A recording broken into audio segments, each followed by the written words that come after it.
Welcome to education 360 degree channel पर दोस्तों आप लोगों का हार्दिक स्वागत है। और आप लोग कैसे हैं? तो हम लोगों ने धार्मिक आंदोलन देख लिया था जो 6ठी शताब्दी ईसा पूर्व में हुई थी। अब हम लोग आ गए हैं महाजनपदों का उदय। तो देखेंगे कैसे आगे कौन से जनपद मतलब बड़े हुए, विस्तार हुए जोड़ जोड़ के। तो पहले हम देख लेते हैं महाजनपदों का उदय में क्या है। तो चलिए शुरू करते हैं। तो महाजनपदों में पहले हम आप लोग देख लीजिए, ये मैप मैप देख लेंगे तो ज़्यादा होगा।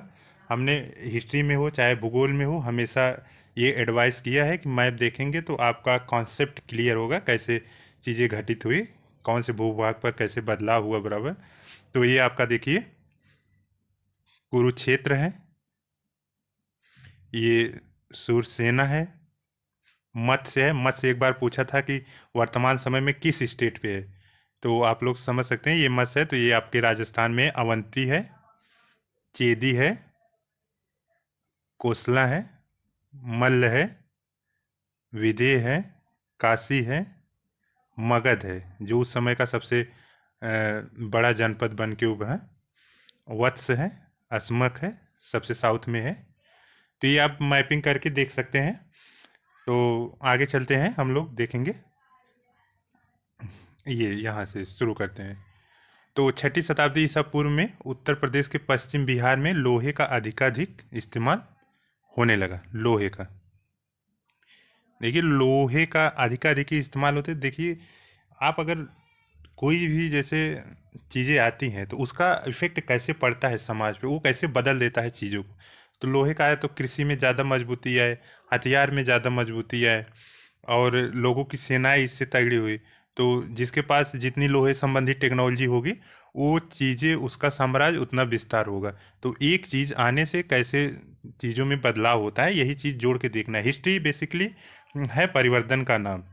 ये चीज़ें क्यों ऐसी हुई, एक राजा क्यों ऐसा किया, ऐसा क्यों बदला, यही चीज़ें हम लोगों को सीखनी है।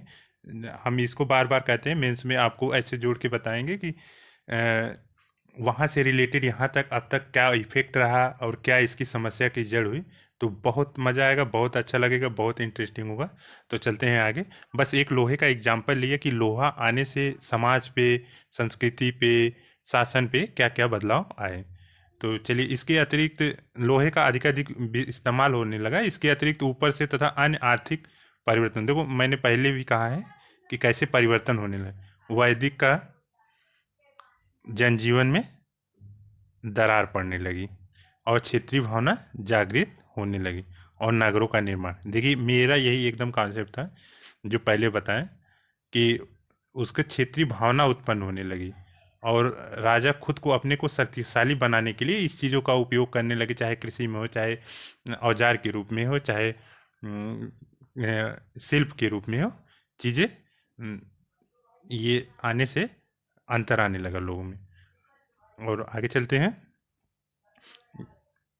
बुद्ध के समय जन्म से पूर्व 16 महाजनपदों का जन्म हो चुका था। 16 महाजनपदों का, उनके जन्म से पूर्व 16 महाजनपदों का जन्म हो चुका था। इसका उल्लेख बौद्ध ग्रंथ, ये अंगूठा नहीं है दोस्तों, अंगुतर निकाय है। ये अंगुतर निकाय है, इसमें मिलता है। तो हम लोग देख लेते हैं क्या क्या है राजधानी। फिर ये आपकी बेसिक है।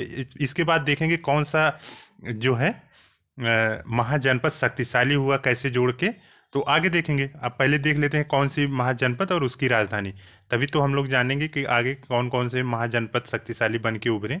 तो ये आपका महाजनपद है, ये राजधानी है। ये आपका काशी की वाराणसी राजधानी है। ये कुशल नहीं है दोस्तों, कौशल है।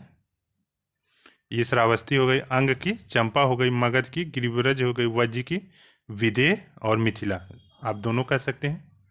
आगे चलते हैं। मल्ल की कुशीनारा पावा, चेदी की सुप्ति हो गई, वत्स की कौशाम्बी हो गई, कुरु की इंद्रप्रस्थ हो गई, पांचाल की आइचत्र हो गई, काम्पिल हो गई, मत्स्य की विराटनगर हो गया, सूरसेन का मथुरा हो गया, इंपॉर्टेंट है। अस्मक की पोटन या पोटली हो गई, अवंती की उज्जैनी हो गई, गांधार की तक्षशिला हो गई, कंबोज की लाजपुर हाटक हो गई। तो आगे और देख लेते हैं क्या है। जैन ग्रंथ भगवती सूत्र, ये देखिए वहाँ पर अंगुतर निकाय और भगवती सूत्र में भी 16 महाजनपदों का वर्णन किया है। आप दोनों भगवती सूत्र और अंगुत्तर निकाय को आप याद कर लेंगे कि बहुत बार पूछा भी गया है कि 16 महाजनपदों का उल्लेख किन ग्रंथों में मिलता है। जैन का कभी कभी पूछ लेता है, कभी कभी बौद्ध का, तो दोनों को याद रखना है, दोनों में ही इसका उल्लेख है। और बुद्ध के समय 10 गणतंत्र राज थे, ये भी नोट कर लेना है। बुद्ध काल सबसे बड़ा तथा शक्तिशाली वैशाली का लिच्छवी था। बुद्धकालीन 4 शक्तिशाली राजतंत्र थे, कौशल, मगध, वत्स एवं अवंती, जो बाद में मगध आप लोग जानते हैं एक बड़ा राज्य बनकर उभरा। तो दोस्तों आज यही बेसिक है महाजनपदों का उदय, आप लोग इसकी राजधानी और वो याद कर लीजिएगा।